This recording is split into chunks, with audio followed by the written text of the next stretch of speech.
It seems the Frankensynth has got totally out of hand. It's time that he started earning his keep. Right, I thought this was a nice spot, but there's a man with an infuriating strimmer up there. It's like the devil's tone in drill form. So let's take it somewhere else. That's more like it. Welcome back to Modular Monday. At Spitfire Audio, we make sounds usually by recording musicians playing music one note at a time. But what we also do, less frequently, but often, we make sounds from scratch. We plunder these orchestral recordings, we take an oscillator and we manufacture the sound, we hone it, we mill it. Today is one of those days. In fact, the last 2 days have been 2 of those days. Harry, head of production, has come up from London to spend some time with me in the shed using this new Frankensynth to really put it through its paces and to see if we can make a difference with the sound output that Spitfire Audio creates. And I guess to answer the question, how do we make sounds that get used on films, TV, games and records around the world? If you recall, a few weeks back, linked above, we made a film about us embarking on a new sampling venture at Air Studios, and it centred around me sampling a piano for 11 gruelling hours as part of this new project, which I'm sadly unable to share with you the details of just yet. So this session with Harry is a continuation of that production cycle, and I think what we're trying to do, and the reason why Harry's come up here to use the Modular and some of my vintage stuff in particular, is we're wanting to get away from the kind of epic, the pristine, and instead favour rust and hair. Hello, mate. Hello. That sounds nice. What are we listening to here? We are listening to the Juno 6, doing a little arpeggiated rhythm, going straight into the 301 chorus echo. Oh, and you know what? It's the first time I've used the 301, and it's working okay? It's working great. It's got a little bit of slip on the tape, which is actually really nice. Oh, just the right amount. And then in combination with the Juno itself. Great stuff. The Juno is one of the many oscillation sources we're using, and everything is getting processed not only via its kind of pure signal chorus echo, but also an array of pedals and of course Frankensynth. This is just a temporary setup. I've not got, most stuff isn't screwed in yet. I've been using it for a couple of days and it's feeling good. So I've got my controller stuff down here, from MIDI to the sequencers, ears, clocks, clock dividers, Wogglebug. The next one is meant to be just the kind of sound sources, but I've also put some stuff like pip and slope, VCAs and maths and the LFOs and stuff like that. I think I'm going to move those up to this part here. So we've got control, oscillator, sound sources, control of that sound, and then modulation of that sound here. So we've got the plasmas, magneto clouds, herb verb, and these new black holes. And then I've got the Moogs up here. And the reason I've got them away from the other sound sources is they are pretty much self-contained. So they'll be largely patching within themselves, or certainly more than anything else. So I'm confident that these aren't going to have loads of trailing cables from top to bottom, so we can keep them out of the way. What we're going to do with these, haven't a clue yet. So, this is one of those... Harry, you and I have been saying this is just, it definitely doesn't feel like work, this. It's not, this is a holiday. This is like we're having our own sound party. So, what we're listening to at the moment is just the dry. Yeah, that's right. So we're not going to feed any of the space echo into the, no, because that forms a rhythmic thing. Yeah, okay. So that's that. So then our first stem. Sounds okay. I guess we're just going to take individual notes, aren't we? Yes. Okay. Okay. And then we've got the plasma.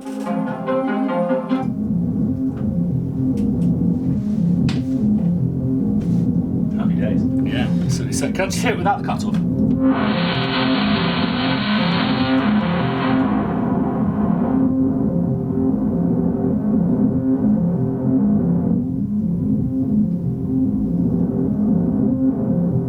What do you think?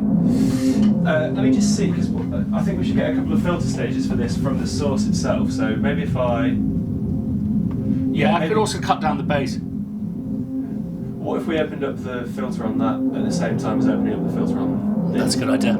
Yeah, we've been sampling stuff for a couple of days, so we've got kind of chops and stuff pre-patched and that we've been playing with. Do you think that's good? Yes, I do. Yeah, I'm going to take the space echo as well, which is going to give us the kind of Sure. delay thing. So, clouds.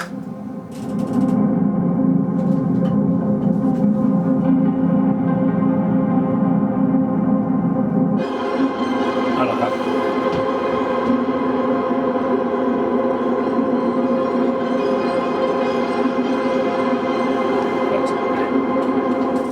And then we've got pedals. So currently that's the timeline going into the Digitech whammy. Yep. Maybe if we just take the whammy out. It's cool. Nice, yeah. Absolutely. Yeah. Great. So I've just got to go and hit individual notes now. Yes, exactly. If you press that hold button top left. So we've just done first pass of the Juno 6, and we're just basically doing 3 different filter positions. So I'm just going to find the next position. That's nice and closed. I want a halfway open.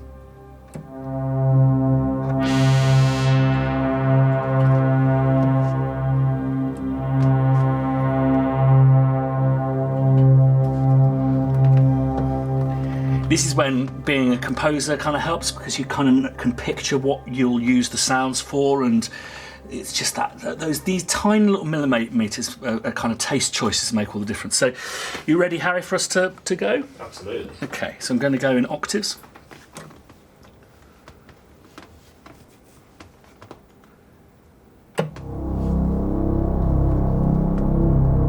Now, when you're using Modular to modulate sounds and create sounds as a kind of a grandiose effects unit, it's great to embrace what Modular's so good at. So what we've got actually going into the Echophon is a CV from the maths unit. So maths basically acting as an LFO, doing a very slow, low attenuated pitch change. So again, we're creating this movement. If you recall, linked above in the video I made about my somewhat coarsely titled Fuckbox, that I was making these minute adjustments when I was creating my own private sample library. Well, this, you get an oscillator to do that for you, and you can make these really minute kind of fluctuations, which are great. So what I'm listening for whilst I'm doing it is everything opening up, and listening if there's anything kind of cycling, and whether we've got enough of that detail. So not too long, but not too short.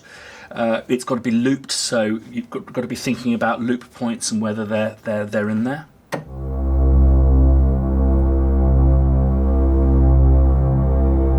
So they actually convert the signal into lightning, basically.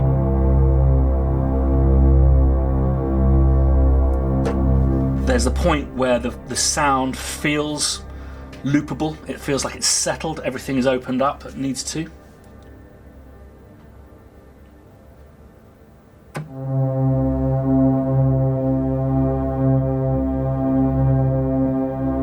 Next up, we put it through the magneto, which is great because we don't need to oscillate up an LFO because it has its own kind of crinkle and flutter and spring, which again create these pitch variants, these artifacts.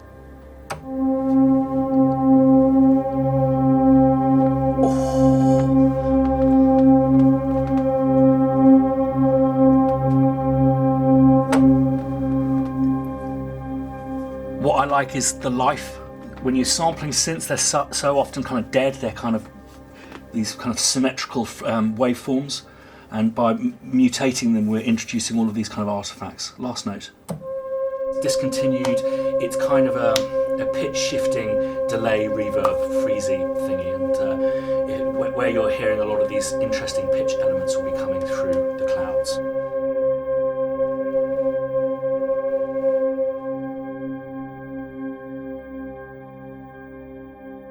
I love chasing tail. I always find tails are the most interesting, so I'm also going to do a kind of a digital pass of lots of the tails that we've been creating. Okay, I'm going to find the final. Probably just open it all the way, Harry, eh? Yeah, sure. Great. Okay. I won't bore you with this next take. it's really eerie. I've never actually been stared in the eye by Foxy up there, but realise that he's looking down. If you look here, ooh, he's looking straight at me, going, "It's not how you play a Juno. I'll show you how to play a fucking Juno." What is this we're doing? So we're now feeding the modular rig with a small amount of Vox Humana from the vocoder, the Roland VP330. Great. And it's that classic kind of, for me, the vocoder sound that you get from these is the kind of pre-Dorling Kindersley, such a distinct kind of time period that this was being used.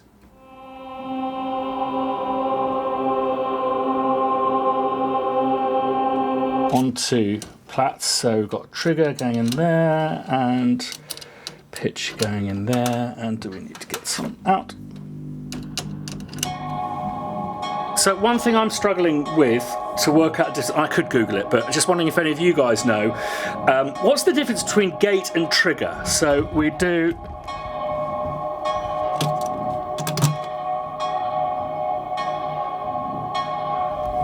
I think it feels might be the inverse. My limited knowledge says that they're, the inverse of each other, but that could be totally wrong. So when you're building MIDI, what are you taking into? We're doing it in octaves. So we usually do things when we do orchestras, we're doing them diatonically, don't we? Every other semitone. Yeah. Basically. So yeah, depending on the complexity of the sound, you can use different sampling intervals. It's for this, octaves is plenty because it's nice when it's pitched around in post.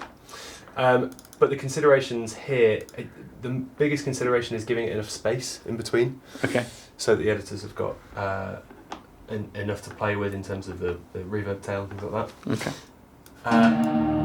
But what we're doing here as well is just building in the round robins so that it's all there on the MIDI ready to be triggered. Because the next thing we're doing is we're going to do some short stuff, because there's some great plats and pluck produce great kind of quite metallic, very unique, I think, to module sounds, very Tangerine Dream, which fits in with the kind of remit of this project. I hope this brief glimpse into the way we approach this kind of milling of sound, if you will, has been informative. And if you have any ideas about how we could approach things differently, or indeed bits of kit you think we should try out, please, he says this is going to be expensive, let me know in the comments down below. Thanks as always for watching. Subscribe if you haven't done, churlish not to. Ding that bell if you want to be notified the next time I put a video up. And one of those, always much appreciated if you've liked the video here today. See you next time.